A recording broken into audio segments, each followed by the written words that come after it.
हाय, आलीस तू? By the way congratulations. अगं तुझं लग्न ठरलंय ना. आता काय, आता बाई पुण्याला जाणार निघून. मज्जा आहे बघा बाई. पण हा, मला एक सांगायचं होतं की काहीतरी पटकन मागव. कारण काय आहे, आज आपला भेटायचा शेवटचा दिवस ना. म्हणजे तूच बघ ना, आपण कॉलेजला असताना, आपण ऑफिसमध्ये असताना, म्हणजे कुठेही असताना आपण दोघी जणी एकाच ठिकाणी भेटायचो. सेम लोकेशन, सेम रेस्टॉरंट आणि सेम जागा. खरंच ती जागा लय लक्की आहे, कारण आपण दोघी इथेच भेटायचो. जेव्हा आपण नोकरीला लागलो तर तुला कधी लेट व्हायचा, कधी मला लेट व्हायचा, पण दोघी आपण एकमेकींची वाट बघायचो. आणि जाताना मात्र इथून आपण दोघी एकत्र जायचो. तू तर उलट वरबडायचीस की एवढ्या महागड्या रेस्टॉरंट मध्ये का घेऊन येतेस. आणि कधी कधी तू काटकसर पण खूप करायची. खरंच एवढं नको तेवढं नको करायचं. पण मी होती ना, मी जबरदस्ती तुला मागवायला लागायची की हेच पाहिजे मला, तेच पाहिजे. पण आता बरं, आता काटकसर बिलकुल नाही. आज शेवटचा दिवस.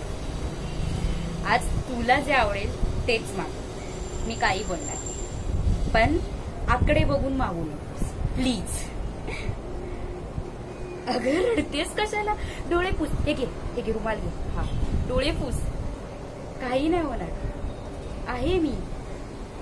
आणि हे बघ, एक गोष्ट लक्षात ठेव, तू जिथे खुशीत जाशील तिथे तू खूप आनंदात राहणार. मला खात्री आहे ना, कारण तू जिथे जातेस तिथे सगळ्यांना आपलंसं करतेस. म्हणून मी देवाकडे तेच मागणार आहे की माझ्या मैत्रिणीला खूप सुखात ठेव, खूप आनंदात ठेव. अशी हसत खेळत राहू दे. जशी मुंबईत राहत होती तशीच पुण्यातही राहू दे. फक्त मी तुला मिस करते, कारण मे बी परवापासून मी या बाकड्यावर एकटीच असणार आहे ना. जागा तीच, मेनू कार्ड पण तेच, तू नसणार आहेस.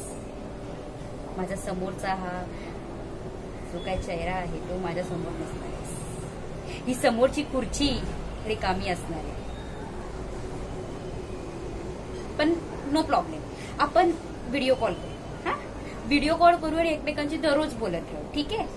आता चल पटकन मागव. इमोशनल बिलकुल नाही व्हायचंय. आज आपल्या सेलिब्रेशनचा दिवस आहे आणि सेलिब्रेशन मध्ये नो इमोशन्स. कळलं?